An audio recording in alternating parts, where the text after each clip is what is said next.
Ahora está quedando.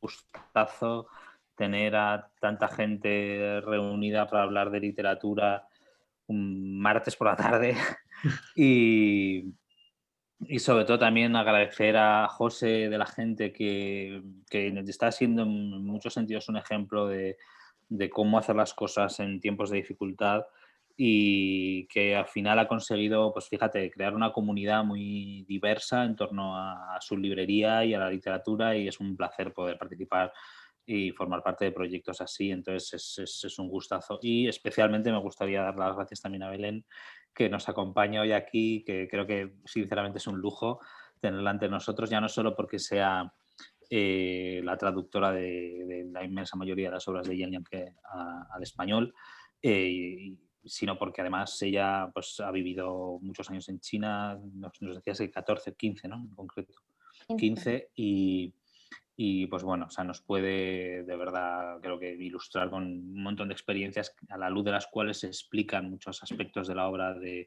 Yan Liang, que aparte ella es una gran conocedora de la literatura china y de la narrativa china actual, así que, pues en fin, que es un lujazo y un gusto tenerla aquí. Seguro que tenéis un montón de preguntas que hacerle y aprovechadlo. Entonces, la verdad es que el club a mí me gusta, o el taller de lectura, me gustaría plantearlo como un diálogo abierto y sería un gusto que participaseis cuando os apetezca, en cualquier momento que consideréis oportuno, y intervengáis y nos deis vuestra opinión sobre el tema que estamos abordando en este momento, o si queréis cambiar diametralmente, si porque os viene a la cabeza alguna idea relacionada con lo que estamos diciendo, decidlo abiertamente y nosotros encantados, porque en el fondo cuanto más dinámicas sean este tipo de actividades, pues más ricas son. Y yo me gustaría empezar, si os parece bien, por hablar un poco de la figura de John Yanke. Yo no sé si estabais familiarizados o no con el autor, si es la primera vez que lo leéis o si ya lo conocíais. ¿Había alguien que lo hubiera leído antes o que conociera la obra de este autor? Sí, yo Que sí. levante la mano, que haga un gesto. Ya sé, podéis levantar la mano. Sí, por lo Yo he menos. leído alguno Bueno, también. bien, bueno, por lo menos hay dos que sí que conocían la obra de John Lianke. Pues mira, me da mucha alegría porque en el fondo es un autor que tiene una relevancia internacional considerable y ya en torno a sí mismo ha conseguido ir generando una atención pues cada vez mayor, ¿no? Entonces, eso ha sucedido en el plano internacional, pero tal vez en España todavía estábamos empezando, ¿no? A conocer la obra de Jan Lianke. Entonces, por lo menos si hay dos de los que somos que ya lo conocíais de antes, pues mira, me alegro mucho, significa que algo bien estamos haciendo las cosas, ¿no? Entonces, pero bueno, sí que es verdad que yo creo que de los autores chinos contemporáneos será, junto con Moyan, posiblemente el autor más conocido y más reconocido y que más prestigio tiene. Ha sido premiado con un montón de galardones internacionales y chinos, fue ganador del premio Kafka, del Femina Prize, ganó el Luxun, ha sido finalista del Man Booker Prize en dos ocasiones, finalista, bueno, propuesto para el Príncipe de Asturias y de las Letras, bueno, ahora Princesa de Asturias, y también aparece siempre en las listas de favoritos para el Nobel de Literatura. Entonces, en realidad sí que es una figura pues bueno, con mucha proyección y con mucho prestigio. Pero más allá de todo eso, yo si tuviera que destacar algo de Jan Lianke es pues por decirlo de alguna manera, su compromiso con la realidad de su país y con su tiempo. Al final es un autor que deliberadamente ha decidido escribir desde China. Y escribir desde China diciendo lo que él entiende que es la verdad. Y eso, pues bueno, no necesariamente es fácil, ¿no? Más aún cuando estamos hablando de un país como es China. De alguna manera, precisamente su proyección internacional ha equilibrado un poco la balanza y lo ha convertido en una figura pues extraña y ambivalente, ¿no? Es un escritor incómodo, por decirlo de alguna forma. Pero por un lado me gustaría, yo os hago este marco general, pero sí que ya que está aquí Belén voy a tirar muchísimo de ella. porque sabe mucho más que yo, tanto de Yan Lianque como de China. Entonces sí que me gustaría que Belén, si se anima, nos diera pues nos hiciera una semblanza de pues qué dimensión y relevancia tiene Yan Lianque en su país. Bueno, muy brevemente también dar las gracias a la Agente Secreto por organizar el club de lectura y por acogernos, y a todos los participantes por el interés, por supuesto. Y bueno, pues sobre Yan Lianque decir que pues efectivamente es una de las figuras de referencia de la literatura china contemporánea. Es catedrático de la Universidad Renmin, que es una de las más prestigiosas del país, y en esto pues también nos movemos en lo que decíamos de esta ambivalencia, ¿no? Él en alguna ocasión ha reconocido que tiene esta cátedra pues porque en la universidad hay personas que le han apoyado un poco a título personal, pues porque son grandes amantes de la literatura. Y bueno, es conocido en círculos literarios, desde luego, muy respetado, y como ha dicho Darío, ha obtenido pues la mayoría de premios, los más prestigiosos de China, muchos en el extranjero. En China creo que el único que le falta así de los demás peso es el premio Mao Tun. Y bueno, lo que pasa es que Yan Lianque se mueve un poco, de todas formas, al margen, podríamos decir, de los poderes establecidos, ¿no? Que no sé si nos metemos en eso ahora o nos metemos más tarde. Yo hablaría un poco más tarde, sobre todo de las consecuencias que ha podido tener eso. Vale, pues eso, muy básicamente, pues eso es lo que me gustaría decir entonces, sí. Vale. Si queréis, un poco ya más siguiendo el hilo de lo que dice Belén, o sea, nosotros hemos publicado casi todas las obras de Yan Lianque que hay traducidas al castellano, y muchas de esas obras hoy día no se pueden comprar en China. De hecho, habría que ver cuáles sí. Yo creo que el Días, Meses, Años sí. Y tal vez Crónica de una explosión. Crónica de Serían una las dos explosión, únicas. claro. Esto lo que pasa, a ver, Crónica de una China. explosión es esta.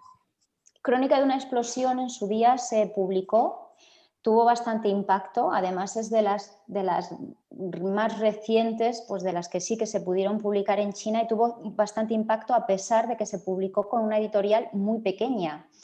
Pero alguna prensa oficialista, de hecho, la incluyó entre los mejores libros de ese año. O sea que no sabría decir si ahora se ha vuelto a reeditar, porque el problema, además, bueno, en China, para empezar, las reediciones y las reimpresiones son raras, los libros suelen tener una vida bastante corta. Y bueno, sí que se reeditan pues, los libros un poco de autores de peso, como sería el caso de Yan Lianque, pero me consta que bueno, había interés de alguna editorial de reeditar toda su obra, creo que sobre todo a raíz del premio Kafka, y me parece que finalmente no fue posible. Entonces, como además, primero que la cuestión es un poco cambiante, ¿no? Está un poco al albur del clima del momento y sobre todo pues, de las decisiones de los editores. Muchas veces no es tanto una normativa que venga desde arriba, sino un exceso de celo por parte de las editoriales. Entonces, sinceramente, a día de hoy, sin poder ir a una librería a preguntarme, es muy difícil saber qué libros suyos se pueden comprar y cuáles no se pueden comprar. Pero sí es cierto que pues, los Besos de Lenin, Crónica de una explosión o Días, Meses, Años, todos en su día se publicaron en China. No es el caso del Sueño de la aldea Ding. Bueno, sí se publicó. El Sueño Se de la aldea Ding publicó, es pero...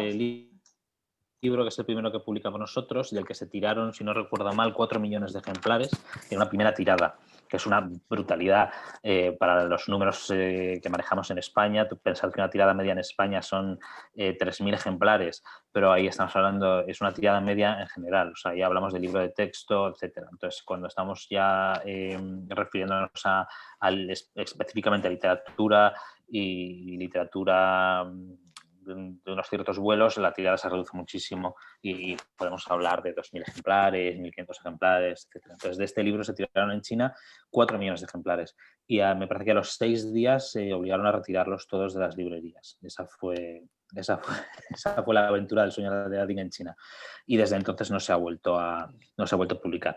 Para que entendáis un poco el porqué de estas reacciones por parte del mercado editorial chino, os explico muy brevemente. O sea, El sueño de Aladdin es una novela bellísima y a mí tal vez sea mi preferida, o sea, mi favorita de Yang Liang, en parte porque es la primera y le guardo un cariño especial, pero que aborda un tema muy complejo y muy espinoso, que es el escándalo de la sangre contaminada de Henan. Esto es un hecho que sucedió en los años 90 y que tiene que ver con un programa muy amplio, orquestado en parte por el gobierno, en el que se incentivaba la creación de bancos de sangre a través de transfusiones pagadas. O sea, la gente donaba sangre, daba sangre y se les pagaba por ello y ganaban un jornal que era casi más que el que hubiesen obtenido trabajando el campo. Entonces hubo una participación masiva que se calcula en torno a 4 millones de personas. Y de esos 4 millones de personas todavía no se sabe con certeza cuántos, pero hay quienes estiman que cerca de un 50%, quienes estiman que cerca de un 20%, se contagiaron de SIDA o hepatitis B por la falta de medidas de higiene con las que se realizaron estas transfusiones que eran lucrativas en realidad para muchos, ¿no? Entonces, esta es una herida todavía abierta en la sociedad china y yo cuando estuve allí, por ejemplo, hubo varios casos en torno a 2009, 2010, no sé si lo recordarás tú, Belén, en las que en el metro de Pekín alguien con una jeringuilla y su sangre pues atacó a varios viajeros y les inoculó pues su sangre con el virus, obviamente del SIDA en este caso, porque era una de las víctimas ninguneadas y acalladas por el gobierno durante años. Entonces, estas aldeas la gente murió prácticamente sin saber siquiera lo que les pasaba en muchas ocasiones, en muchos casos, y ocultos en realidad a la luz pública, porque era la época de crecimiento de China y de apertura a Occidente, y aquello era pues como una especie de suerte de vergüenza nacional que se quiso ocultar. Ese es el caso del sueño del Aldeadín, que obviamente pues no, hoy día es difícil de encontrar, o es imposible. Y La muerte del sol, que es el libro que acabamos de publicar ahora, que es este, pues aborda pues otra serie de problemáticas de la sociedad china. La temática de fondo es una noche en la que todos los aldeanos de una pequeña villa, casi todos los libros de Yang Liang que suceden en pequeñas villas en la sierra de Balou. Entonces, en este caso, pues los aldeanos de una villa van progresivamente cayendo en un sueño sonámbulo y entonces se levantan por la noche y empiezan a hacer tropelías, todas aquellas que no se atrevían a hacer en vida, ¿no? Pues persiguiendo sus sueños más oscuros y ocultos o sus pasiones. Entonces el libro articula toda una crítica pues, a muchos aspectos de la sociedad china y también pues, obviamente es imposible o muy difícil. No, yo creo que este no llegó siquiera a publicarse, ¿no? en China continental. No. Diría que fuera así en Hong Kong, Salió, en Taiwán, sí, tal vez sí. Sí, el libro se publicó en Hong Kong y en Taiwán, y en China es que yo creo que ni se intentó. Yo de hecho tengo una edición que es una edición casera, que el autor pues, de los libros que sabe que no van a poder salir, pues hace una serie de un número de impresiones para regalar a amigos, y esa es la edición que yo tengo.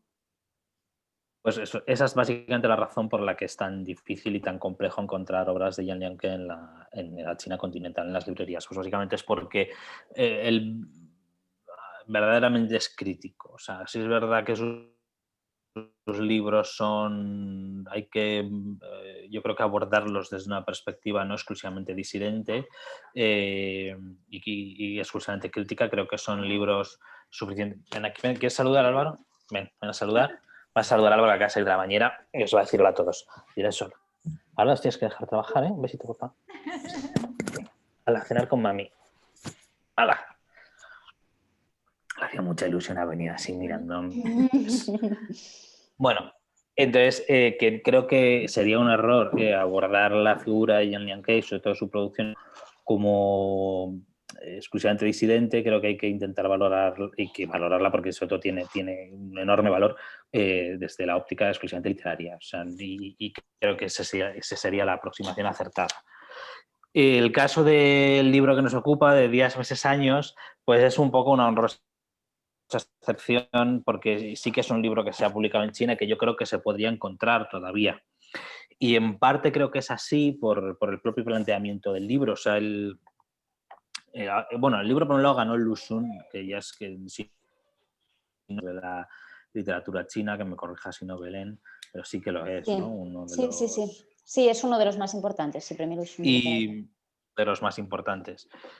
Y transcurre, pues para empezar, en un universo narrativo muy pequeño, en el que tampoco sean unas coordenadas espaciotemporales que puedan ubicarlos en una época o en un espacio concreto. O sea, es como un libro que sucede, pues como una especie de aldea que podría estar en cualquier lugar, ¿no? En un espacio indefinido. Y al mismo tiempo el elenco de personajes se reduce a la expresión más mínima. Tenemos un anciano, tenemos un perro, tenemos una planta. Y ya, y luego tenemos a una naturaleza pues dislocada y agresiva que puede ser desde los perros, el sol, los ratones.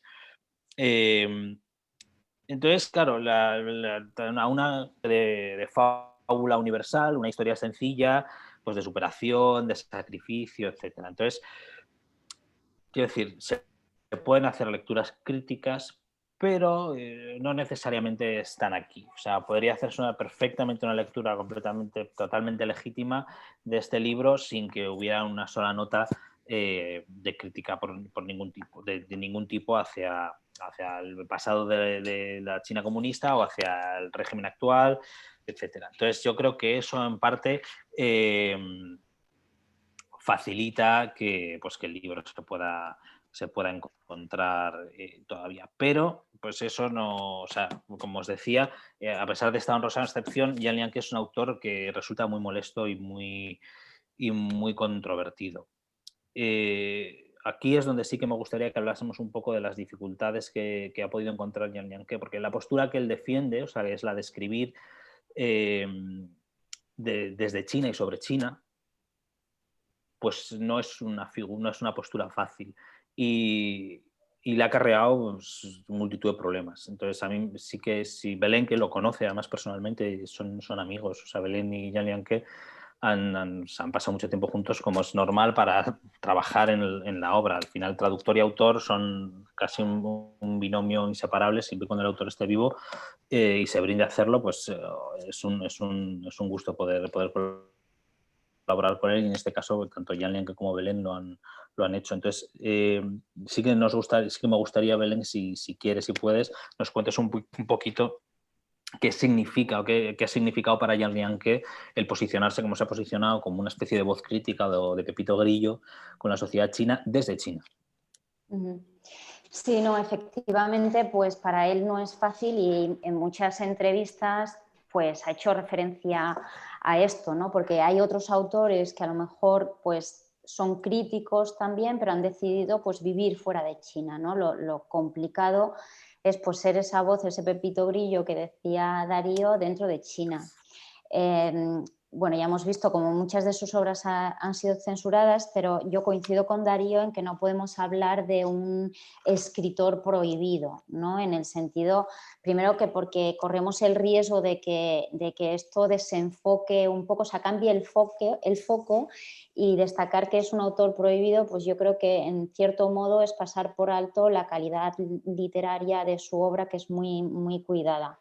Y bueno, pues como ya ha dicho Darío, yo creo que Yan Liang no se puede resumir su obra no se puede resumir en un ejercicio de disidencia.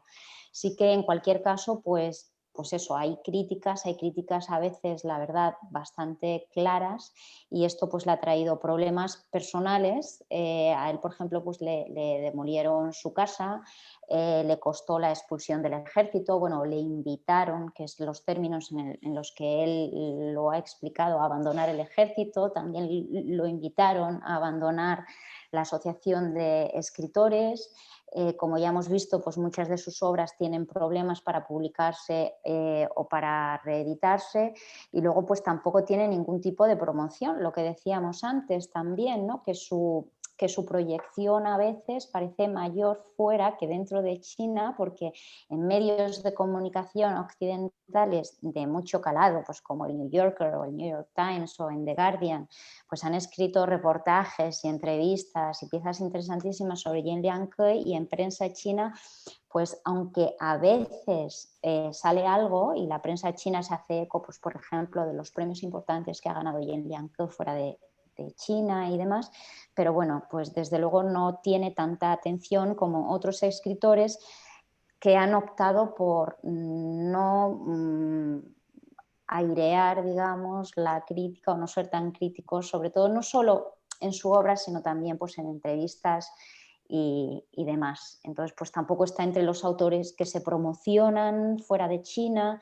No creo, no lo he intentado nunca, pero no creo que fuera elegible para ninguna ayuda a la traducción, por ejemplo, y demás. Y bueno, es algo de todas formas interesante porque el tema del escritor repudiado aparece en la obra de Yen Liangke, y quizás, bueno, no me voy a meter mucho en ello porque no está presente en el libro que nos ocupa, pero en La muerte del sol o en Crónica de una explosión, pues sí que hay un escritor, un escritor llamado Yen Liangke, además, que es personaje de la novela y que al final, pues en la muerte del sol es un poco repudiado por sus vecinos por airear un poco las historias del pueblo. Y también pues, incluso por su familia, ¿no? Que le dice, pero ¿por qué escribes si es que te va a costar la vida escribir, ¿no? Y en Crónica de una explosión, en su pueblo lo nombran ciudadano non grato o persona non grata, perdón, por escribir, bueno, cosas negativas del pueblo, ¿no? Pero bueno, como digo, no es el caso de Días, meses, años, que por supuesto, como dice Darío, se le pueden buscar lecturas críticas. Al final yo creo que también cada lectura, leía hace unos días que cada lectura es un acto de traducción, ¿no? Porque bueno, pues cada lector la entiende de forma diferente en función de cuál sea su cultura literaria o incluso su momento vital. Entonces, bueno, pues se le pueden buscar muchas lecturas, pero en principio, desde luego, pues no es una obra especialmente crítica. También es verdad, y un poco a tenor de esto, a mí me hace mucha gracia, bueno, para empezar, en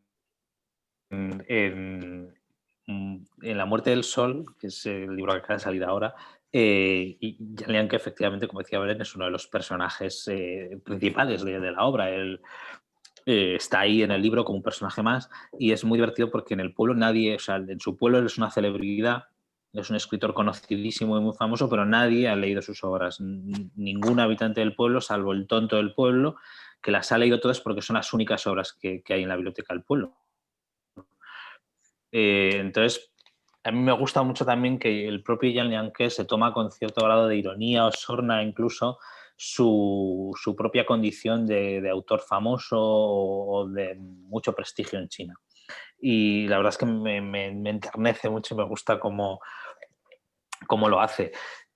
Otra de las cosas, más allá de tanto del prestigio internacional de Yen Liangke o la gravitación que genera su propia figura en torno a sí, y las dificultades que ha podido pasar un poco por su posición, creo que también es importante que abordemos de forma específica el estilo de Yen Liangke, y que es algo que se ve con muchísima claridad en todas sus obras, que es un estilo además muy rico en figuras como las sinestesias o las metáforas, una manera de escribir pues tremendamente imaginativa, muchas veces que rompe de alguna forma con los cánones establecidos, y que mama, por un lado, de los clásicos chinos. Él es un gran lector de la poesía tradicional china y de los clásicos chinos, pero al mismo tiempo también de los grandes escritores occidentales, sobre todo, yo diría, sobre todo del siglo XX.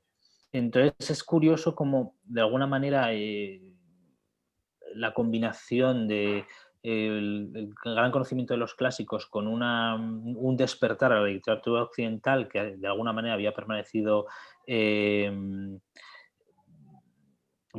no iba a decir bloqueada o obliterada en el público lector chino hasta hasta no hace tanto, da lugar a pues, la innovación y a la creación de corrientes propias. Entonces es difícil que en un lector occidental pudiésemos, o sea, que un escritor occidental pudiese tener la valentía perdonad que estoy espeso hoy, disculpadme, pero el arrojo para verdaderamente aventurarse a hacer un estilo propio que combine de alguna forma los avances que se han realizado en la literatura occidental con el clasicismo, porque ya hemos vivido esos avances y los hemos estudiado en su desarrollo histórico. En cambio, en el caso de Jan Lianke, el choque frontal entre una formación en clásicos con el despertar a todo un corpus literario como es el occidental, pues ha dado lugar a algo muy singular, que es su manera de escribir, y que muchos de una manera u otra han intentado asimilar a algo, precisamente por lo singular y lo único de su forma de hacer, ¿no? Entonces no sé si a vosotros, o sea, hay quienes han intentado asimilar, por ejemplo, la literatura de Jan Lianke con el realismo mágico. ¿Vosotros estáis de acuerdo? ¿Os habéis visto una similitud real entre la forma de escribir de Jan Lianke con autores del realismo mágico? ¿Alguno de vosotros se anima? ¿Se lanza Yo aquí a la diría piscina? que en algún sentido sí, aunque yo diría que también tiene un fondo realista muy importante. Es verdad que maneja ciertos componentes alegóricos que son importantes, y quizá en cierto sentido no sabría cómo definirlo, magnificente a lo mejor, o demasiado ambicioso. En los 4 libros, que es el que no se ha citado aquí, Sí, exacto. que no Fue sé, publicado por Galecia Gutenberg, traducido por Tatiana Fisak. exacto. Y no sé, yo lo contrapondría también con otra figura para mi gusto también muy importante dentro de la literatura china, que sería Yu Hua, un sentido muy complementario a lo mejor, más irónico, un sentido también más desencantado y quizá más pesimista, ¿no? Aunque los dos sobre todo se refieren, y yo creo que es un aspecto muy importante, a lo que ellos o en China se llama como Chaoken, que es la gente del común, la gente normal, que al final yo creo que también es una lección bastante importante para toda la cultura occidental. Y vamos, no me detengo aquí, porque tampoco quiero ni monopolizar ni nada, vamos. No, es un gusto. Yo, de hecho, o sea, agradezco de verdad que intervengáis, porque me parece súper enriquecedor. Entonces, no sé si alguno más se lanza a la piscina o quiere aportar algo. Bueno, tomo si no el relevo, pero en realidad... Una pregunta. Sí. Pero, a Belén. Sí, Claro, claro. Es del tema que estábamos hablando antes, porque como tú lo conoces a él, yo quería saber él cómo vive, o sea, cómo vive su vida en China, porque por una parte me llama mucho la atención que trabaje en una universidad tan prestigiosa y que haya ganado tantos premios chinos, y luego, por otro lado, que la mayoría de sus libros estén censurados. Entonces, ¿él cómo asimila eso? sí. Bueno, pues desde luego para él no es sencillo, ¿no? Pero yo creo que lo tiene muy asumido. Él, de hecho, pues lo que viene a decir un poco es que mientras le dejen escribir, pues él estará contento, y lo que sí, pues intenta, de unos años a esta parte, yo creo que él, y esto no es algo que él me haya dicho a mí, vaya, pero yo creo que él está intentando también mantener un perfil un poco más bajo. Él, por ejemplo, ya no participa en grandes presentaciones de libros, ni participa en la Feria del Libro de Pekín, ni participa en grandes eventos públicos literarios, ¿no? Tiene una rutina como muy establecida, está en su casa escribiendo y luego por la tarde ve amigos, y a eso es a lo que se dedica. Es verdad que es un poco contradictorio. También es cierto, pues, que muchos de los premios que Jan Lianke ha obtenido dentro de China los obtuvo hace unos años. Aquí el clima es cambiante continuamente. No sé si en este momento preciso pues podría optar a esos mismos premios con estas mismas obras, sinceramente.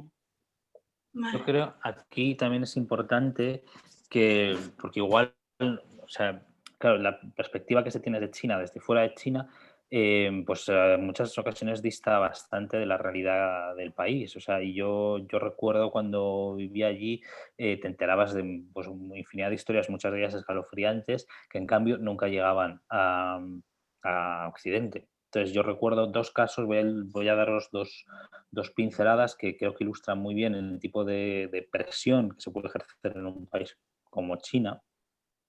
Una de ellas era, bueno, durante el albor de las redes sociales hubo pues, muchos blogueros que de forma anónima criticaban en muchos aspectos de la vida pública china pues en Internet y lo hacían precisamente escudados en el anonimato.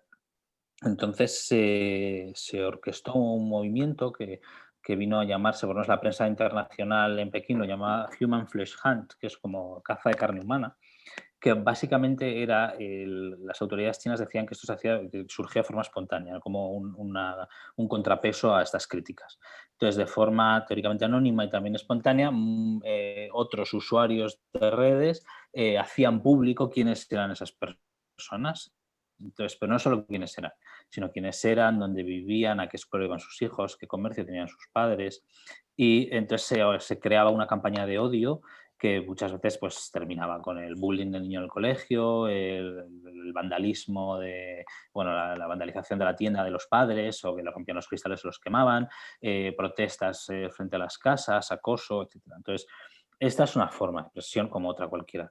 Y luego también recuerdo otro incidente que a mí me llamó mucho la atención. Esto además aparece en concreto en La Muerte del Sol, se hace una alusión a los peticionarios, que son los peticionarios, son ciudadanos que ante determinadas injusticias o desacuerdo con las autoridades locales pueden acudir con una, pues se llamaría petición. Sí, o con una queja, ¿no? Con una queja formal y entonces durante el Congreso del partido existe el compromiso real de recepcionar todas las quejas que llegan y revisarlas. Entonces los peticionarios lo que hacían, estamos hablando de abuelos, la inmensa mayoría de las veces eran gente muy mayor que tenía una queja pues porque la policía local le había dado una paliza a su hijo y se había quedado parapléjico. Entonces las autoridades locales desestimaban el caso y entonces ellos cogían su queja y se montaron en autobús e iban a Pekín para presentar la queja durante el Congreso del partido. Y entonces lo que hacían las pandillas de matones y los situaban en las estaciones de autobús y de tren. Entonces a todo el que llegaba de la región les registraban, si llevaba petición, los detenían durante las semanas que duraba el Congreso del partido en unas cárceles ilegales en los bajos de hoteles. Hay un documental de la BBC sobre esto. Básicamente les cosían a patadas durante ese tiempo, luego cuando terminaba el Congreso del partido los soltaban y ahora venga, a tu pueblo. Y básicamente porque las quejas, o sea, dentro del programa de objetivos de las autoridades locales, si tú cumples los objetivos que se te han marcado en los planes quinquenales, pues vas como ganando puntos, por decirlo así, es muy burdo, es una simplificación muy burda. Y las quejas con base fundamentada, pues te restaban puntos. Entonces, claro, pues no quieres que te resten puntos y lo que hacían era esto. Entonces, esto da una idea del tipo de sociedad y de país del que estamos hablando. Entonces, en un país así, ser una figura como Yang Lianke es muy difícil y exige un alto grado de valentía, un alto grado de compromiso y entender que pueden suceder cosas, que como de hecho suceden, ¿no? Entonces, claro, es lógico y es muy comprensible que él decida mantener un perfil bajo en determinados aspectos porque ya se expone suficientemente escribiendo lo que escribe. Pues bueno, eso solo como una pincelada por si puede contribuir a que entendáis un poquito mejor el contexto del que estamos hablando y dónde decide Yang Lianke hacer lo que hace, ¿no? Pero volviendo un poco al estilo del que hablábamos, o sea, en realidad ha habido quien lo ha intentado asimilar al realismo mágico, pero el propio Yang Lianke, un poco como decías tú, decía que no. O sea, él defiende que él escribe en un estilo realista, pero que la realidad a la que hace alusión es la realidad del espíritu, ¿no? De hecho, él viene a denominar su estilo realismo espiritual. De hecho, me gustaría que Belén nos hablase un poquito más de este realismo espiritual, porque ella sabe mucho mejor todo lo que significa que yo. Pero sí, de hecho, sin Belén, si no te importa lanzarte y hablamos del realismo espiritual. Sí, bueno, sí, a ver,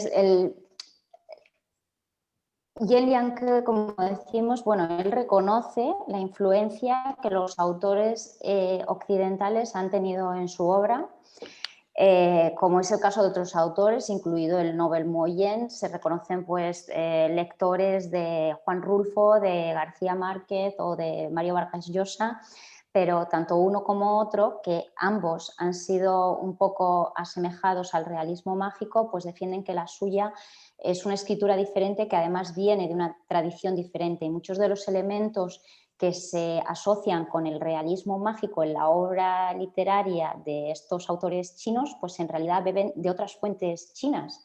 Y encontramos ejemplos en El sueño del pabellón rojo, por ejemplo, que se podrían, que muchos, de hecho yo conocí a un director de cine mexicano que me decía que El sueño del pabellón rojo era realismo mágico, ¿no? Estamos hablando de una novela del siglo XVIII.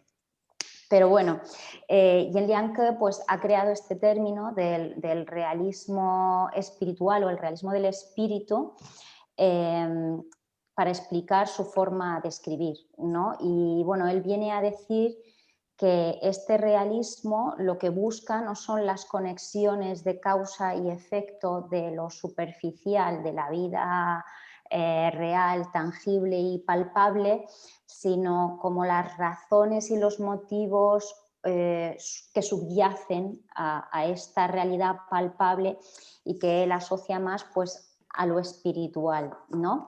Y bueno, pues por poner un ejemplo de días, meses, años, desde mi punto de vista, pues podemos verlo en el acto de estar pesando el sol, ¿no? Que bueno, parece, o sea, no es un elemento mágico realmente, como podría ser el realismo mágico. Al final, yo creo que es como una suerte de metáfora, ¿no? Se ha aludido también antes un poco a las alegorías de la crudeza de la vida campesina. O sea, realmente parece una locura salir y pesar el sol. Bueno, pues el hecho de pesarlo con una balanza a lo mejor sí, pero lo que nos está diciendo realmente es que el rigor de la vida campesina pues exige ese control un poco de los elementos a los que estás expuesto y de los que depende en un fin último tu supervivencia, ¿no? En otro libro, pues en Crónica de una explosión, se utilizan piernas, bueno, es un pasaje un poco loco, ¿no? Pero se utilizan pues piernas y brazos y sangre de personas que el ejército va tirando por el campo y se van creando, gracias a eso, a esa sangre que se vierte, digamos, se van creando infraestructuras, ¿no? Una pista de aterrizaje para un aeropuerto. Y entonces tiran más brazos y aparece la torre de control. Y de nuevo, pues es un poco una locura el pasaje completo, ¿no? Pero también podemos buscar ejemplos parecidos en la realidad china, ¿no? O sea, lo podemos leer realmente como esa alegoría que explica como unos motivos más profundos de causas y efectos como él lo explica. El caso de la muralla china, por ejemplo, que todos conocemos y que los cuerpos de las personas que morían esclavos y muchas veces condenados por algún crimen y que estaban construyendo la muralla y que morían, pasaban a formar parte del edificio. O sea, se utilizaba, bueno, del edificio, de la construcción en este caso, se utilizaban sus cuerpos como argamasa. Entonces, claro, si ya conoces esta historia, que es una historia real, histórica y constatada de China, pues el utilizar piernas y brazos para construir un aeropuerto, aunque es absolutamente descabellado, y no estoy diciendo en ningún momento que esto ocurra en China, pero que es una imaginación o son unas hipérboles, unas alegorías que tienen una conexión con una realidad histórica en este caso. Yo no sé vosotros, pero alguno, o sea, leyendo no sé si tal vez esta obra sea la menos excesiva en ese sentido, pero si alguno de vosotros leyendo las novelas de Jan Lianke ha sentido o ha tenido esa impresión de decir, bueno, esto es una absoluta exageración o esto no tiene nada que ver con la realidad, seguro que, o sea, que aquí hay una desproporción entre la realidad de China y lo que Jan Lianke describe, o no. ¿Os ha sucedido eso? ¿El sentir que estáis ante una exageración o ante una hipérbole?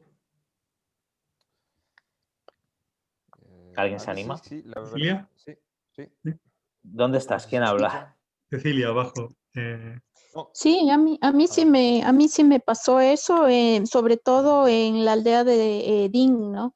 Ahí es muy claro y también en los besos de Lenin también ahí hay mucha magia, ¿no? Estas, no me acuerdo muy bien, pero creo que había estas gemelas que empezaron a crecer. Sí, había cosas Sí. de elementos así más fantásticos, ¿no? Pero siempre, como dice Belén, atados a una realidad de China también. Y yo creo que ahí en estos dos textos también se ve mucho la influencia de la poesía china, ¿no? Son muy poéticos, sobre todo Aldea de Totalmente. Ding, ¿no? Totalmente. Y no sé si alguien más estaba diciendo algo también. Sí, Creo que yo que- José.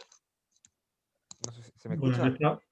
yo estaba dando paso, pero bueno, ahora que... Yo oigo a alguien, pero no sé quién es. A ver, Sí, Alguien era que yo, creo. preguntas. Era bueno, yo, pero no sé si se me escucha. Sí, sí, se sí, te sí, te escucha. escucho, Jesús. Ah, vale, vale, vale. Sí, bueno, yo tenía una pregunta específicamente para Belén con respecto a la traducción. Querría saber si la traducción es una traducción, vaya, porque pregunto desde la ignorancia completa de este mundo, si es una traducción verdaderamente literal de lo que han escrito o tú, bueno, si te puedo llamar de tú, Sí, sí, adapta claro. adapta un poco el lenguaje y, bueno, las palabras en función de nuestra forma de expresarnos. Es que hay una palabra, por ejemplo, que se repetía mucho en el libro que me ha llamado la atención y es huelga, ¿no? Pero huelga, pues huelga decir que tal y cual. No sé, una palabra que, por ejemplo, no utilizamos mucho, incluso, vaya, en la literatura, yo en los libros que leo, no se utiliza mucho. Pues, ¿se hace una traducción literal verdaderamente de Ujú. palabra a palabra o luego, bueno, tú le das un meneo un poco para... No sé si me explico. Sí, sí, te Sí, sí, explicas. totalmente. Sí, sí, perfectamente. A ver, yo creo que la traducción nunca puede ser literal. La traducción siempre es un acto de transformación y siempre tienes que manipular el lenguaje, porque hacer una traducción literal, palabra por palabra, del chino sería absolutamente ilegible en español, porque estamos hablando de un idioma que es completamente diferente, que se construye con unas reglas estilísticas y retóricas pues completamente distintas, ¿no? Entonces, claro, es un poco la dificultad de la traducción, ¿no? Tienes que decir lo que dice el original de la forma más natural posible en tu propia lengua, porque hacerlo de otra forma y sobre todo con literatura, pues arrojaría un texto que yo creo que sería intragable. En el caso del huelga decir que me mencionas, pues hay una expresión china que Yen Lianke utiliza mucho y que yo creo que sale en casi todos sus libros, que dice como pu xiao shuo y que es literalmente eso, ¿no? Como, bueno, pues no hace falta ahondar, ¿no? No hace falta detenerte en esto o el huelga decir, ¿no? Que bueno, y por eso yo decidí traducirlo así. Es verdad que de todas formas, en todas las traducciones, en las mías desde luego, y yo creo que en otras también, pues al final tú como traductora que reescribe, pues también todos tenemos una serie de tics, ¿no? Igual que los tenemos al hablar o los tenemos... Entonces esto pues posiblemente aparece también reflejado en algunas traducciones. Pero bueno, volviendo a tu pregunta, pues yo creo que el objetivo de todo traductor tiene que ser ese, ¿no? Contar lo mismo, pero lo tienes que hacer de una forma, bueno, natural en tu propia lengua y sobre todo, pues eso, con unos resultados literarios. Yo creo que la traducción de una obra literaria tiene que ser literatura en la lengua de llegada, porque si no, pues desde luego hacemos un muy flaco favor a los lectores y desde luego también al autor. Yo aquí, si me permitís también la introducción, creo que es importante, o sea, estoy completamente de acuerdo con lo que ha dicho Belén, creo que Belén ha sido modesta también al decirlo de esta forma, pero es importante que entendamos todos, y sobre todo los editores los primeros, que el traductor tiene condición de coautor del texto y de hecho figura como tal y tiene regalías del texto, tiene royalties, porque tiene todo el sentido del mundo que sea así. Porque en realidad traducir una obra es rehacerla un poquito. Y es verdad que tienes que conservar el espíritu, pero tienes que trasladarlo a algo muy distinto, a un entorno completamente diferente como es otra lengua, ¿no? Entonces, en ese sentido, es importante reconocer esa condición de autoría del texto de los traductores. Y, o sea, yo cada vez que trabajo con un traductor, cuando nos entrega un texto, o sea, me quito el sombrero una y otra vez por el ingente trabajo que supone hacer una traducción. Y bueno, es un gusto trabajar en este caso con traductores como Belén, que lo ponen todo muy fácil. Pero claro, es inevitable que haya, es imposible trasladar la obra tal y como es. Es decir, precisamente por eso tiene condición de coautor, porque el llevarla a otra lengua es de alguna manera transformarla. Hay un debate también en el universo de la traducción en torno a ceñirse a la literalidad del original o no ceñirse a la literalidad del original.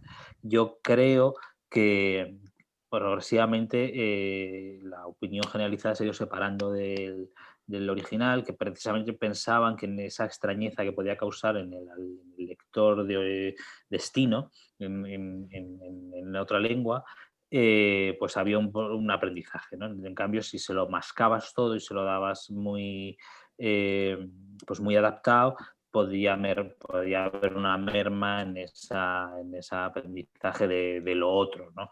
Pero bueno, yo creo que eso en realidad no es ser fiel a la obra. En realidad, ser fiel a la obra y al espíritu de la obra es trasladarla de la manera más natural posible a la lengua de destino, de modo que el lector que lo lea en español tenga una experiencia lo más cercana posible al lector que lo pudiera leer en chino. Pero bueno, insisto que ese debate todavía está abierto. Yo os hacía esta pregunta sobre si os ha causado extrañeza, os ha parecido hiperbólico el texto, porque algunas de las cosas que aparecen y se nos cuentan en las obras de Jan Yankel efectivamente pueden parecerlo, como es. Mira, aquí viene Álvaro a decirme, espérame un segundillo. ¿Qué pasa, cariño? Nada, no pasa nada, perdona. Por ejemplo, en Los besos de Lenin hay un pueblo en las montañas que quiere comprar el cuerpo de Lenin para montar como un mausoleo y una especie de parque temático para atraer al turismo, ¿no? Entonces, este es el argumento de fondo de la novela. Y eso puede parecer imposible o tremendamente loco, pero luego la realidad china no es así. Yo recuerdo hace no muchos años, igual era 2 o 3 años, se construyó una estatua de Mao me parece que eran 20 metros dorada, gigante, en un pueblo de provincias. En el caso de Los besos de Lenin, bueno, pues no os voy a hacer muchos spoilers, pero esto de alguna manera replicaba lo que pasaba en Los besos de Lenin, porque en el momento en el que salió en las noticias, alguien en Pekín dijo, pero ¿quién ha sido el desgraciado que ha creado una estatua de Mao de 20 metros de altura? Somos el ridículo mundial. Y entonces la tiraron a la semana de inaugurarlo, ¿no? De hecho, creo que fue al día siguiente de inaugurarla. La estatua se inauguró, gigantesca, 20 metros de oro de Mao, y al día siguiente la tiraron abajo porque China es así.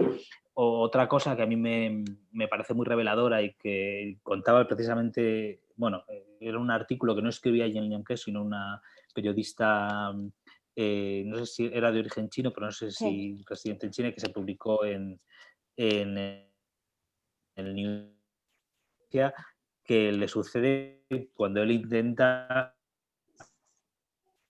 recuperar su casa familiar. Él tenía una casa familiar en su pueblo, en Henan, y era una casa, la casa originaria, que era una casa de adobe, no, ni siquiera era de ladrillo. Entonces él quiso comprarla por una cuestión romántica y ofreció una cantidad generosa. Entonces el dueño, que era un lugareño, un agricultor, se olió algo ahí. Dijo, me están ofreciendo más dinero de lo que esto cuesta. Y eso obviamente significa algo, o sea, que hay algo que yo me estoy perdiendo. Entonces se negó a vender. Dijo, no, yo no vendo.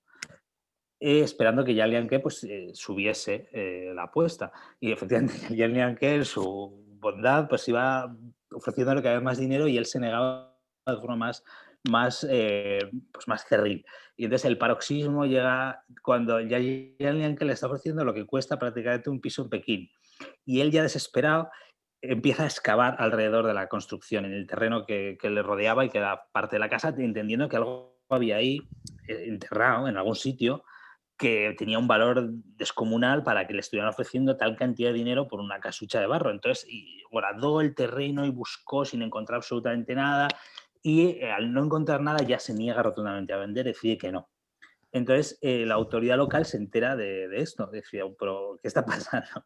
Entonces, ya ven que es una eminencia, es una figura muy, muy reconocida y o sea, aunque nadie haya leído sus obras, pero todo el mundo lo conoce. Entonces, la autoridad local decide intervenir. Y entonces deciden expropiarle la casa al aldeano y hacer un museo de Yaxlianque, la casa. Entonces le dicen, bueno, pues te vamos a pagar por metro cuadrado construido, una cifra modesta, pero bueno, esto es lo que hay, y lo tomas o lo tomas. Entonces él, ya desesperado y viendo que no va a poder sacar lo que costaba un piso en Pekín, decía, pues voy a sacar lo máximo posible. Entonces tira la casa y construye un bloque de hormigón gigante de los metros cuadrados de la parcela entera, intentando pues sacar el máximo posible de metro cuadrado construido, claro, sin darse cuenta que al tirar la casa tiraba lo único que tenía valor en la parcela. Ya, claro, jamás se le compró, quedó en nada, no se hizo museo de Yaxlianque ni nada en absoluto, porque qué sentido tenía hacerlo. Y esto, que podía ser una novela de Yaxlianque perfectamente, pues no, es la realidad. Es la realidad de China, y quiero decir, estas cosas suceden. Y es así, o sea, por hiperbólico que pueda parecer, por casi caricaturesco, o sea, es verdad, es la realidad de China, que muchas veces nos sorprende a todos. Yo tenía una pregunta para Belén un poco a raíz de esto, pero no sé si me la he perdido. O por cierto, no se ha preguntado a nadie, pero ¿os ha gustado el libro? Sí. Joder, No vamos a decir que no aquí delante. me alegro. No, no pasaría nada, ¿eh? Me parecería súper respetable. O sea, en plan, No, pero si no os sí. hubiese A mí sí me ha gustado. gustado, a mí sí me ha gustado. Un poco particular, pero vaya, lo que yo estoy acostumbrado a leer, pero sí que me ha gustado. Darío, Dime. mientras buscas la pregunta, yo te quería preguntar, hemos estado hablando estos días atrás preparando un poco el club, sobre lo que se cuenta en la novela, el homenaje que hay al mundo rural en días, meses, años, y también bueno, que supongo que la novela está un poco contextualizada en este éxodo que hubo y que no sé si continúa en China del campo a la ciudad. Sí, mira, esta era una pregunta que quería lanzarle yo a Belén, precisamente. O sea, que ya que me lanzas tú a mí, se la voy a rebotar yo a Belén, cabeceo, y que nos cuente ella, porque sí que es verdad que es un problema considerable, ¿eh?, en la sociedad china. Sí, bueno, a ver, yo primero que o sea, China desde su más antigua historia ha estado sacudida pues, por inundaciones, crecidas del río amarillo, sequías así de un tamaño colosal, por supuesto pues también guerras como en cualquier otro sitio, y esto de los éxodos, los grandes movimientos de población, tenemos que pensar que China ha sido siempre el país más poblado del mundo, pues no es una cosa nueva. O sea, la gente tenía que huir de su casa y mudarse y se quedaban vacíos pueblos enteros. O sea que esto que cuenta Yaxlianque no tiene por qué estar pasando. Además, claro, el libro es muy ambiguo en su localización temporal. Podría ser ahora, podrían ser los 90 o podría estar hablando de la dinastía Ming, en mi opinión personal, ¿eh? Entonces, bueno, pero es cierto que sí que China ahora mismo pues, está atravesando por el mayor éxodo rural de la historia de la humanidad. En China uno nace como habitante de ciudad o como habitante rural, y las diferencias en las formas de vida y en la calidad de vida pues son muy grandes entre una y otra. Por poner un ejemplo un poco simplista, en China nacer en el campo o nacer en una gran ciudad puede ser el equivalente a nacer en el sur de Europa o nacer en el norte de África, ¿no? Con todas las implicaciones que esto tiene en oportunidades y demás. Entonces, bueno, siempre hay gente que quiere saltar la valla. para que no hubiera un descontrol absoluto que podría crear el caos en todo el país, pues se creó un sistema de registro civil que ata a las personas al campo. O sea, tú tienes un HUCO, se llama, que es el registro civil rural, y no te puedes ir a vivir a una ciudad. O si te vas como un ciudadano de segunda o un ciudadano ilegal dentro de tu propio país. Esto se está reformando, obviamente. China es muy consciente de que el proceso de desarrollo implica un proceso de urbanización y, de hecho, en los últimos años este proceso de urbanización ha sido brutal. Tengo por aquí el dato porque lo busqué, pero bueno, en 1978, que fue el año que China se abrió, que inició el proceso de apertura y reforma, había 172 millones de personas en ciudades, 172 millones. En 2018 son 831 millones. Ay, gracias. Hemos perdido, Belén, Sí. creo. Bueno, creo que te has Espera. silenciado el micrófono, ¿puede ser? Sí, puede ser que se haya silenciado. ¿Veré? Ahora. Ahora. Sí, Perdona. vale, sigo, perdón. Ahora has vuelto. Bueno, quería decir que desde que China empezó a abrirse, han pasado pues más de 600 millones de personas que vivían en zonas rurales, han pasado a vivir en ciudades. O sea, 600 millones de personas. Es que las cantidades y las cifras en China pues son realmente brutales. Y bueno, pues hasta ahora es eso, se va cambiando. El sistema era atroz porque estar en el campo pues significaba eso, ser un poco un ciudadano de segunda y tener muchas menos oportunidades en tu propio país. Pero bueno, pues es posible que la única forma de facilitar un desarrollo estable era pues controlando esto. Y bueno, esto pues por suerte, como digo, se está liberalizando ahora, y ahora pues lo que sí se promueve es que la gente vaya pues a lo que llaman ciudades secundarias o terciarias, y no tanto pues a las grandes ciudades como Shanghái, Pekín o Cantón, pues porque tampoco hay medios humanos para mantener esas ciudades tan excesivamente grandes, ¿no?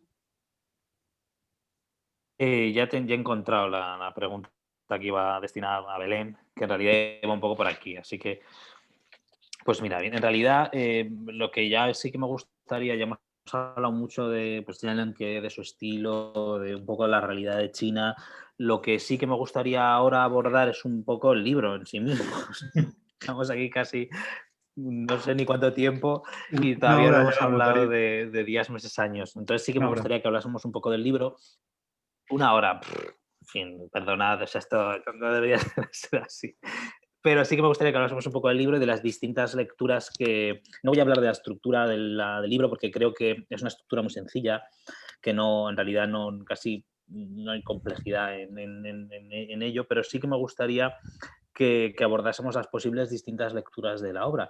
Desde la primera y más literal, esa lectura sobre pues, la lucha por la supervivencia o el valor intrínseco de la vida, que es la lectura inicial, esta que podríamos hacer y ver pues, bueno, cómo se nos presenta un anciano luchando junto a su perro por la subsistencia, tanto suya como de una planta, y cómo se nos plantea un poco ese viaje, ¿no? O sea, yo no sé si coincidís o alguno de vosotros ha hecho lecturas que vayan en una dirección distinta o os habéis ceñido a esta lectura inicial, que yo es la que cuando abordé el libro por primera vez yo lo entendía así. O sea, para mí era un libro que nos ponía frente a un caso de supervivencia en el que poníamos frente a frente una concepción de la vida, en este caso desde una óptica desde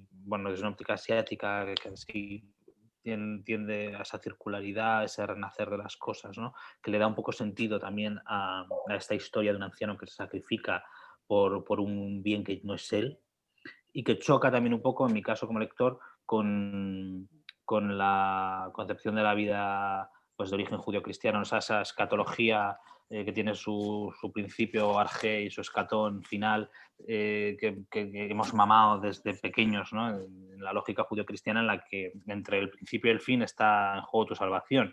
Aquí parece que la salvación va más allá precisamente porque está esa lógica circular como del renacer de las cosas, ¿no? En el que tú te sacrificas ya no por ti o por tu ser querido, sino por la pervivencia, por el futuro, porque haya sociedad, porque puedan repoblar estos campos, ¿no?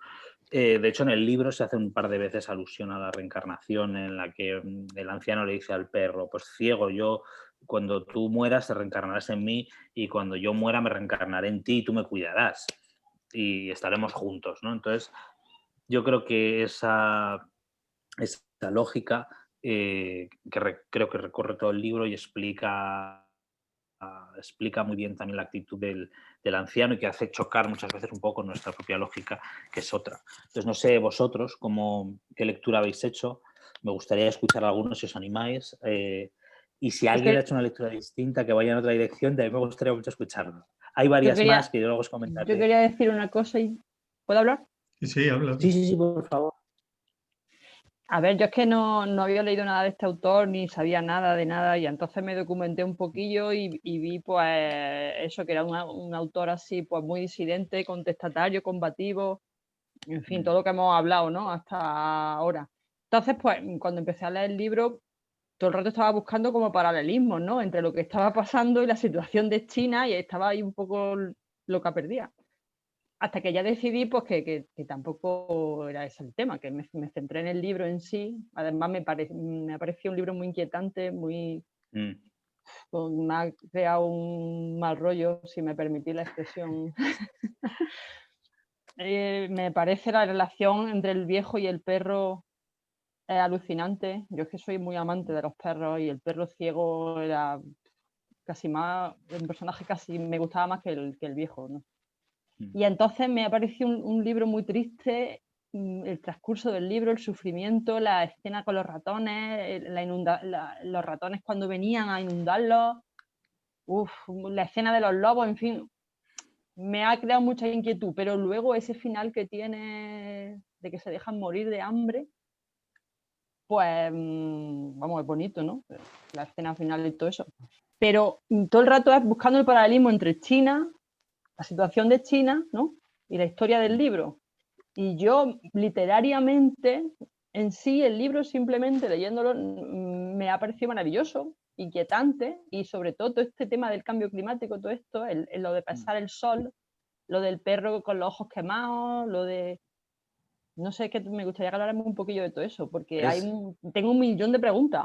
¿Verdad que es como una especie de predicción, de una precisión aterradora? Aunque en realidad yo creo que este libro se escribe mucho antes de que la cuestión climática estuviera en un primer plano y que no se escribe con esa intención, porque ese problema no era tan acuciante, ni siquiera había una conciencia real de ello, pero sí que está ahí, está presente. O sea, yo cada vez que leo el libro y no dejo de pensar en la actual crisis climática y digo, pero madre mía, qué acertado es esto. De ahí algo tan curioso como que al final la propia interpretación de los libros o el sentido de los libros no pertenece a los autores cuando lo escriben. O sea, tú puedes escribir un libro con una intención determinada, pero luego puede haber una lectura perfectamente legítima que se aleje completamente de esa intención que tú ni siquiera habías previsto. Y es una lectura legítima y me gusta mucho esa coincidencia en este libro en concreto, ¿no? Porque es un libro que alguien que lea hoy día es muy difícil disociarlo de la crisis climática y entenderlo como una especie de canto, llamada a tomar una senda distinta. Y de hecho yo he leído cosas escritas por lectores chinos en esa dirección, pero son lectores de ahora, de gente que ha leído el libro ahora. Entonces, claro, pues en China sí que ya hay una conciencia. Igual Bren nos puede hablar un poco más de esto porque yo ya estoy muy desconectado de la realidad de la China de hoy, pero igual sí que hay un movimiento más con más cuerpo que aboga por una aproximación distinta a la naturaleza, etcétera. No sé si es así. Sí, bueno, desde luego que lo es, porque además los chinos son muy conscientes de los problemas de la contaminación ya en sus vidas personales, ¿no? En grandes ciudades como Pekín estaban muy contaminadas, han mejorado mucho en los últimos años y yo creo que sí que hay un poco como esa vocación individual por un mayor respeto a la naturaleza, pero es muy difícil en un país como China casar esa vocación, digamos, pues un poco naturista, no sé si me he inventado una palabra, con la realidad china, ¿no? de tener que dar de comer a 1.400 millones de personas y alimentar las fábricas de un país en vías de desarrollo, en el que los niveles de vida pues todavía no son los que tenemos en Occidente. Entonces no sé hasta qué punto, aunque existe esa mayor conciencia medioambiental, no sé hasta qué punto la gente estaría dispuesta a comprometer el desarrollo económico y social de su país pues para eso, para conseguir un crecimiento más equilibrado. Aunque hay que decir que China, por ejemplo, pues a nivel nacional se ha comprometido con los proyectos internacionales medioambientales como la conferencia, ¿era conferencia? ¿Convenio de París? Que otros países mucho más ricos y más desarrollados pues no han apoyado. O sea que yo creo que sí que hay pues una determinación por crecer de una forma más sostenible, pero claro, sin posiblemente bueno, sí, estoy yo también un poco espesa, perdón, pero sí, sin que por ello se pierda este ritmo de crecimiento que al final tiene que dar de comer a mucha gente y se tienen que crear puestos de trabajo para mucha gente también. Yo aquí tenía apuntadas varias lecturas posibles del libro. Una de ellas era la más inmediata, ¿no? Y esta historia de superación, de supervivencia, etcétera, la relación del anciano con el perro. Luego había un apartado como socioecológico en el que me quería abordar precisamente dos cuestiones que ya han salido. Una, la migración del campo a la ciudad, de la que hablaba José, que ya ha desarrollado Belén, y luego precisamente esta del cambio climático, etcétera. Visto que alguien levantó una manilla por ahí tímidamente, dinos cosas, por favor. No, en relación a todo eso del éxodo rural y demás, es que yo leyendo el libro estaba todo el rato acordándome de La lluvia amarilla de Julio Llamazares. Es que era una historia súper parecida. El tema de, vamos, además que veía al hombre como si tuviera boina y todo, como si fuera un aragonés, que no lo veía ni chino ya. Sí. Porque la historia me recordaba, vamos, que es muy parecida en muchos sentidos, señalando más La lluvia amarilla, lo del tema del éxodo rural, pero aquí también igual. Cambia un poco esto de la reencarnación y todo esto circular que has comentado tú. Pero yo no sé, es que me lo lleva mucho al terreno ese del éxodo rural, que aunque en China puede ser muy palpable, aquí es que tenemos también una situación muy parecida. Totalmente. Yo que vivo en un pueblo de 8.000 habitantes que año tras año va perdiendo una media de 400, 300 habitantes y eso se palpa, sobre todo en gente así de mi edad y más joven, que dice, se está produciendo una sangría en pueblos pequeños que es exagerado. Sí, totalmente de acuerdo. Yo también, o sea, es una lectura que ahora repasando el libro el otro día, no, tampoco podía evitar hacerla. El abandono de las zonas rurales, sí, y efectivamente como el abandono de las zonas rurales va degradándolas progresivamente. Degrada el campo, degrada las propias aldeas y sí, completamente de acuerdo. ¿Alguien más se anima aquí a contarnos? Sí, al hilo de los paralelismos que bueno, pues ha salido Julio Llamazares, es un paralelismo más evidente que he buscado. Yo creo que sería con El viejo y el mar de Hemingway, sí. Sobre todo con el sentido heroico que puede tener Hemingway tan occidental y en cambio ese sentido del sacrificio que a la vez también es tan oriental. Y que sobre todo lleva otra contraposición, ¿no? Entre lo que es la revolución, que al final está presente en todas estas obras, y lo que tiene que ver con el desencanto también, que volvemos a que también es un tema netamente español.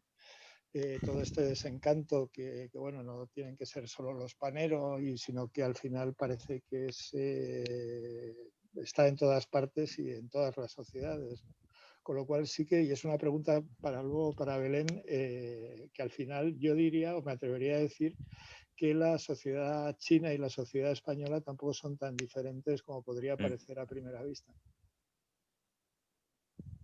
En absoluto. Bueno, por alusiones contesto.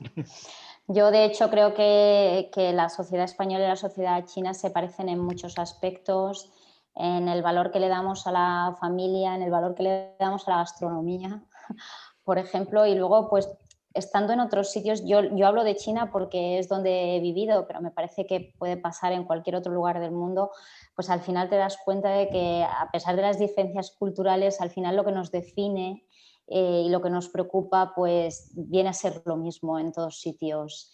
Y desde luego yo ahí en China, pues bueno, pues dentro de que es una cultura diferente y de que pasan cosas y de que, con las que a lo mejor no estás muy familiarizado, pues nunca me sentí una completa extraña.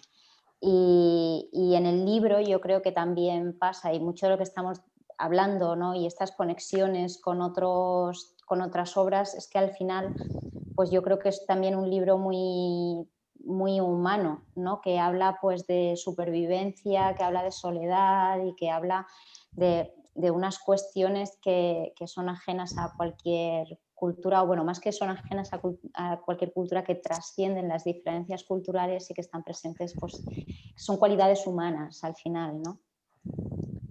Había dos personas más, creo sí, que... había, mira, María Belén quería preguntar. Sí. Y luego Miguel. Sí. Bien. Hola. Hola, qué gusto esta conversación. Tengo un comentario, pregunta para Belén. Ya hablaste un poco sobre la traducción, pero también algo que sentí, y es algo como muy, muy personal, es que hay pasajes que empiezan como sensaciones, como elementos visuales, pero se vuelven sensaciones corpóreas. Entonces hablamos hace un rato de la sinestesia, y es algo que está muy presente en el libro, todas estas sensaciones, y que son a veces como muy opuestas, porque por un lado tienes como la desolación, la soledad, y ves toda la aridez del sol, y por otro lado, en cambio, está, por ejemplo, el color de las hojas, o como dice que va floreciendo y él va escuchando todo esto. Entonces son como, digamos, cuando yo lo leía sentía claramente esto, sentía, y lo sentía como corporalmente, por eso es como el libro me tenía arriba, abajo todo el tiempo. Y mi pregunta sería, ¿cómo lo manejaste? Porque del chino al español, o cuáles son las peculiaridades también que en cuanto a las sensaciones que encontraste en Yarianke. Pues sí, creo que tienes razón en lo que mencionas. De hecho, bueno, la sinestesia está muy, muy presente en toda la obra de Yen Liang Ke, en todos sus libros, y bueno, la explota muchísimo, en otros mucho más que en este. Y luego, pues la contraposición, ¿no? Pues de sensaciones, incluso hasta a veces queda un poco, bueno, que parece una contradicción de términos, ¿no? Pero es algo bastante común en la literatura china en general, o sea, es un recurso retórico habitual en literatura china, se ve muchísimo en poesía, por ejemplo, como también es muy propio de la poesía china esta creación de imágenes, porque al final en chino el sujeto se omite, los tiempos verbales no se suelen conjugar, no tenemos plural, singular, masculino, femenino, con lo cual, pues muchas veces la literatura lo que crea son imágenes, ¿no? Hace poco, pues bueno, hay poemas que lees y que no sabes realmente quién lo narra, no sabes si hay una persona en ese poema, no hay un punto de vista personal ni un yo que cuente la escena, digamos, ¿no? Es simplemente, pues es una composición como un dibujo, como un poema, o sea, como un dibujo chino, ¿no? Que se ve pues la naturaleza y montañas y árboles y luego muy pequeñito, muy pequeñito, muy pequeñito en un rincón un señor en una barca. Bueno, pues yo creo que Yen Liang muchas veces pues hace esto también en sus obras.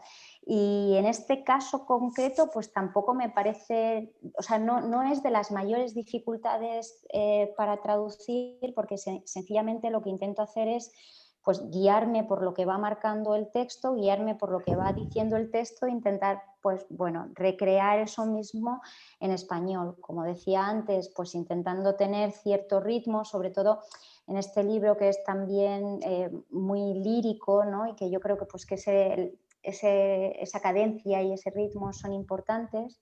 No sé en qué medida pues, lo he podido conseguir, pero que en este caso básicamente pues, me dejo llevar un poco por lo que va dictando el autor, y ahí concretamente pues, no he encontrado mayor dificultad.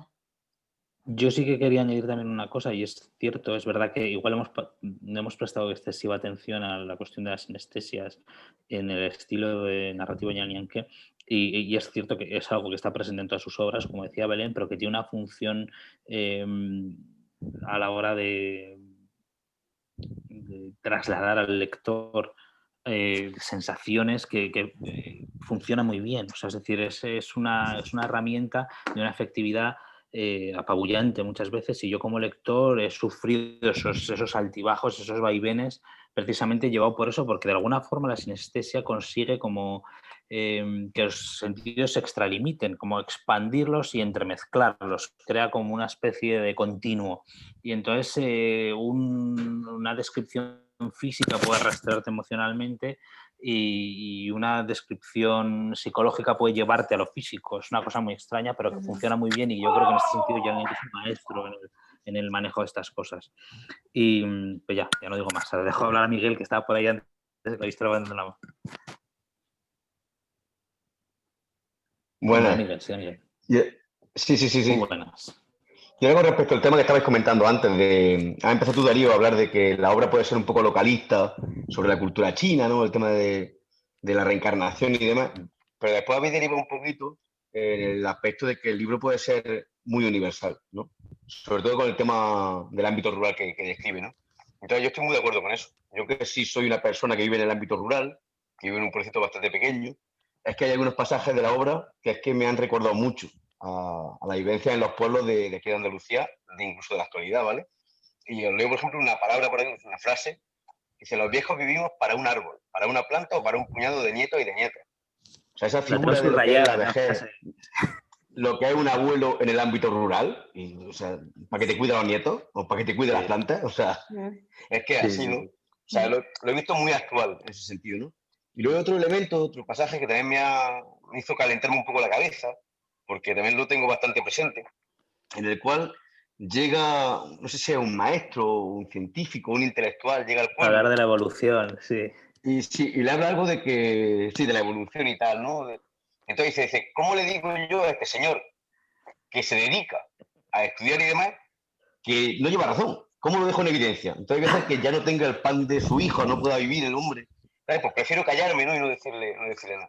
Esa cultura muy agrícola, muy del campesino, de creerse que tiene la verdad absoluta, e incluso aunque le diga una cosa que para él le resulta muy descabellada, dice, bueno, ya está, para ti la razón, tampoco voy a entrar a discutir para no quitarte. No sé, lo he visto universal, lo he visto español y lo he visto muy, muy de campo. O sea, qué bonito, sentido... que o sea, que decir, sobre todo ya, no solo para mí como editor es como que bien, pero sobre todo para Belén, tiene que ser muy guay escuchar esto, que alguien te diga, jo, pues lo he sentido mío, y sí. como de aquí, porque en el fondo esa es la idea.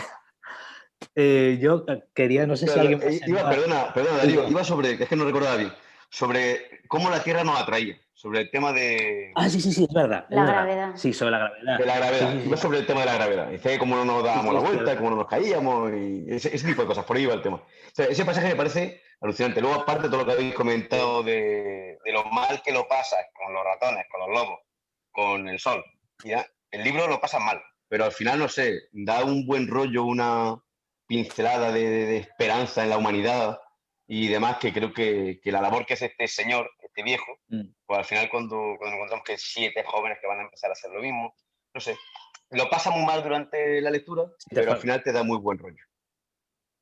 ¿Vale? Me quedo con eso. También hay una lectura de este libro en clave crítica, histórico-crítica, que es un poco la respuesta a quien decía, yo llevo otro libro buscando un paralelismo crítico con China, pues yo también hice, es verdad, Yo también hice una lectura en ese sentido y me indagué un poco a ver qué lecturas han hecho este libro en ese sentido, y hay varias que sí que se han hecho. Una en concreto, claro, el libro no está ubicado espaciotemporalmente en ninguna época concreta, pero si lo entendemos como un epílogo del Gran Salto Adelante, es un libro que puede tener otro sentido. El Gran Salto Adelante sucede entre el 58 y el 61. Pues bueno, toda esta serie de políticas económicas, sociales, con vistas a convertir a China en una potencia capaz de competir con las grandes potencias, y que dio lugar, junto con una serie de catástrofes naturales también que acontecieron en aquellos años, pues a unas hambrunas brutales que arrasaron el país, ¿no? Entonces, en ese sentido, si entendemos el sol como a Mao se lo llamaba el sol rojo, aquí en este libro hay una constante alusión al sol rojo, el sol carmesí, el sol siempre está rojo prácticamente. Si entendemos el sol rojo como un símbolo de Mao, y ese Mao que de alguna manera arrasa a la sociedad y la ahoga y le impide de alguna forma subsistir. Entonces esta podía ser una lectura crítica del libro, aunque obviamente es una parte de la historia de China que la propia oficialidad critica. Entonces, en ese sentido es una crítica inocua, por decirlo de alguna manera. O sea, no pasa nada por criticar el maoísmo, el propio aparato critica el maoísmo. Y bueno, pues el anciano que podía representar los valores tradicionales, la planta podía representar la esperanza o en el futuro, o incluso la cultura podría entenderse como algo así. Y luego hay una lectura todavía más general, que ya ni siquiera se circunscribe al maoísmo, que es entenderla como una crítica al totalitarismo. Si entiendes precisamente ese sol como el poder, y el anciano, pues, el anciano se confrontaría al poder de alguna manera como para salvaguardar la libertad de espíritu, y la manera en que el sistema totalitario, aquí yo sé que hay varios expertos en narrativa rusa, porque lo sé de buena fe, y quien haya leído las memorias pues de Eugenia Ginsburg o de cualquier autor escritor represariado, sabe cuál era el procedimiento de exclusión y marginación. O sea, había una exclusión social, había una exclusión profesional que te impedía ejercer tu profesión, y incluso podía llegar a la reclusión física y el aislamiento celular fuera de la sociedad por completo, ¿no?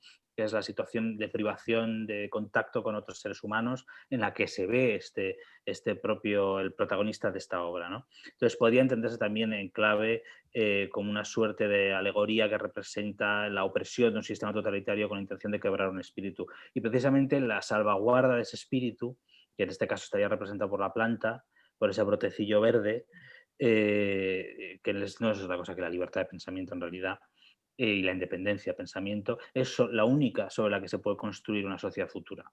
Entonces, en ese sentido, hay toda una lectura del libro en esa clave, que no deja de ser, o sea, Yang Lianke nunca ha dicho eso, que el libro tenga que leerse así, y creo que no diría, pero creo que es una lectura muy legítima que se puede hacer de esta obra y que encaja bien.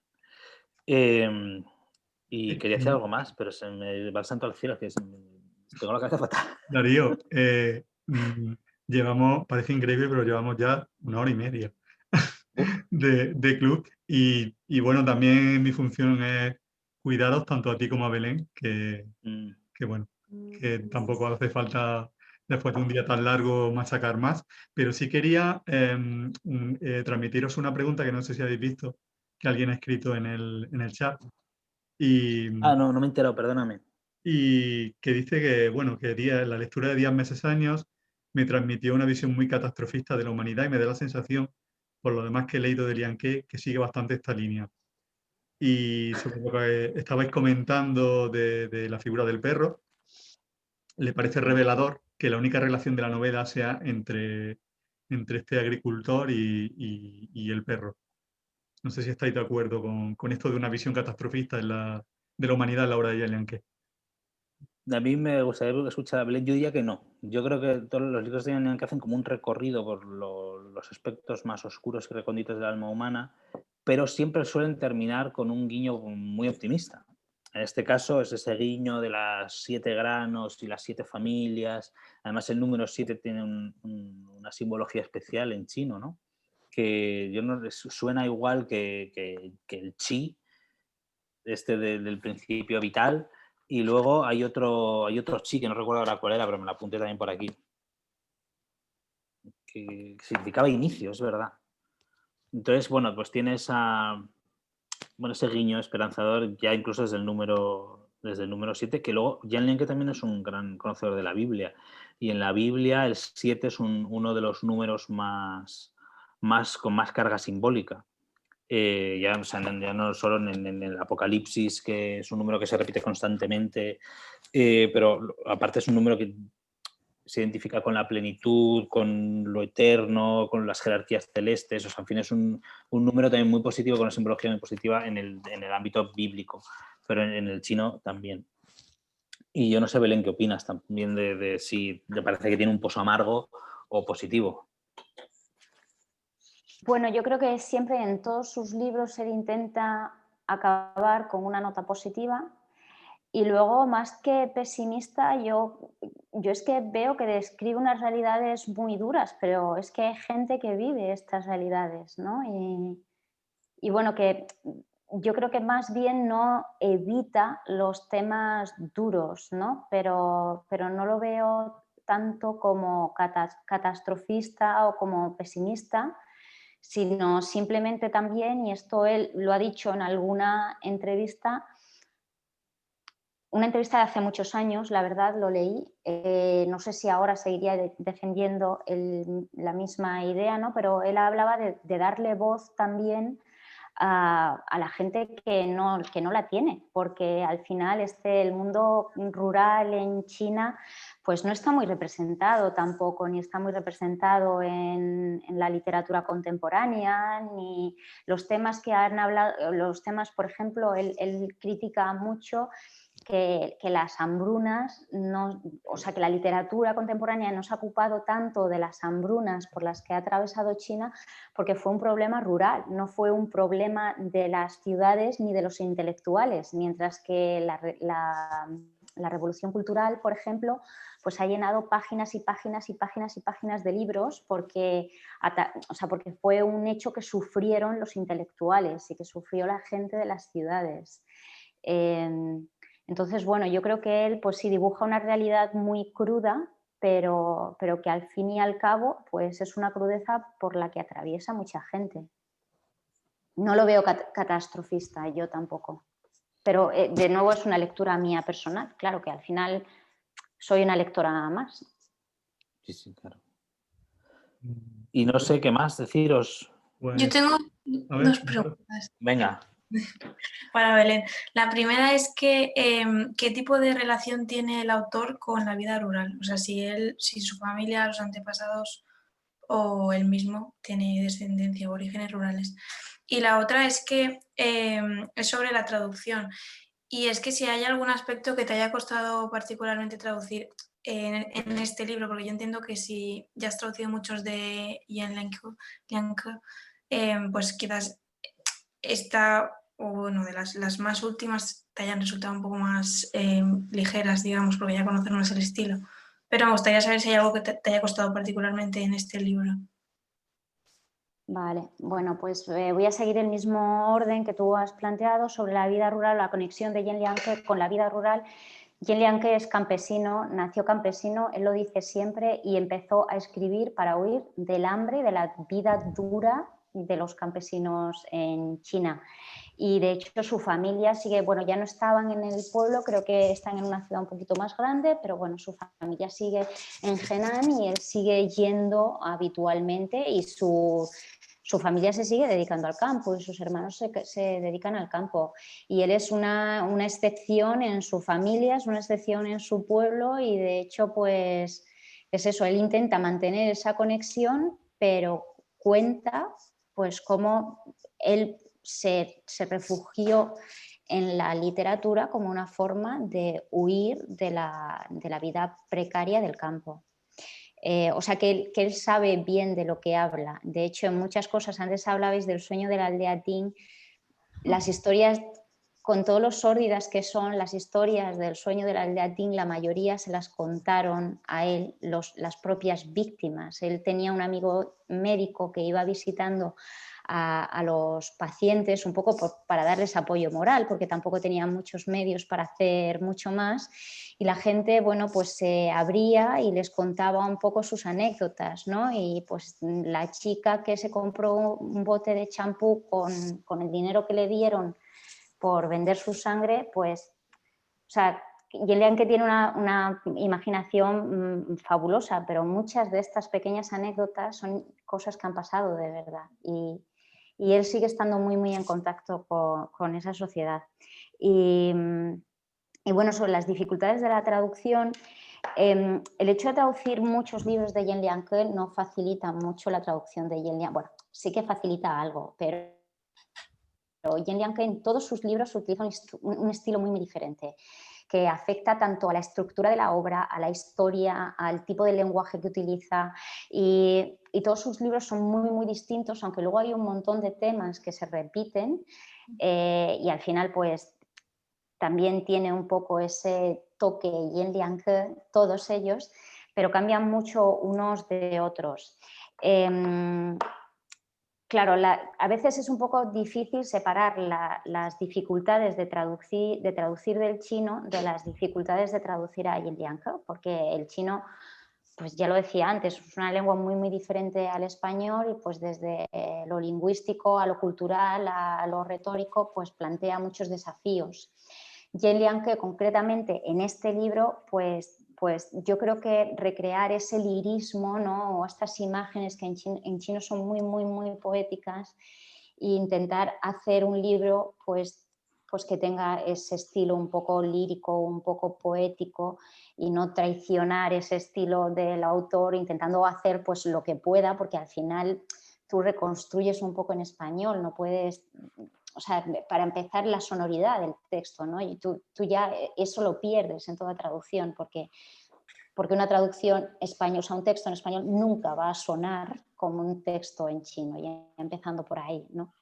Entonces, pues yo diría que esta fue la mayor dificultad de este texto en concreto, que por otra parte tampoco a lo mejor es de los más difíciles, pues por el hecho de, al ser una novela también más cortita, pues... Claro, la labor, la tarea de traducirlo, pues se hace más amena, digamos.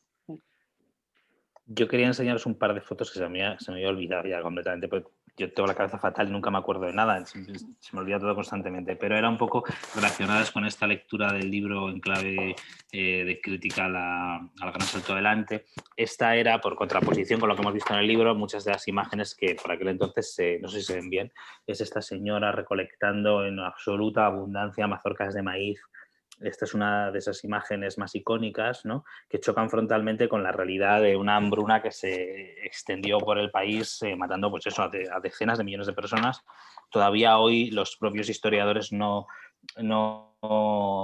se ponen de acuerdo en una cifra. Hay quien habla de 40 y tantos millones, quien habla de 22. Entonces, pues bueno, todavía es una cuestión abierta. Aquí tenemos otra también muy mítica. Aquí dos muchachas cantan para celebrar la abundancia de las cosechas, y los propios niños están subidos sobre el grano acumulado ahí detrás. No sé si lo veis, no sé si lo veis bien. Sí. Pues es otra de esas imágenes icónicas que se estaban difundiendo en la misma época en la que la gente moría literalmente de hambre, ¿no? Entonces, pues bueno, o sea, el libro podía ser también entendido un poco en esa clave. Bueno, tengo más, pero son un poco lo mismo. O sea, pues aquí unos muchachos celebran la construcción de un nuevo silo en el que pueden meter el excedente de grano de su aldea, ¿no? Pero bueno, o sea, estos son pues carteles de propaganda de la China comunista, que eran cuáles eran así, y coinciden en fecha, o sea, en época con esas hambrunas tan terribles de las que hablábamos. Que yo no sé si alguno tenéis alguna pregunta más o no, si la tenéis es ahora o nunca. Sí, ahora nunca, porque vamos a cortar ya. Y si no, lo dejamos aquí y tampoco pasa nada, porque yo creo que ha sido un club bastante extenso y bueno, y maravilloso, como siempre que hacemos un club con automática. Muchas gracias, José.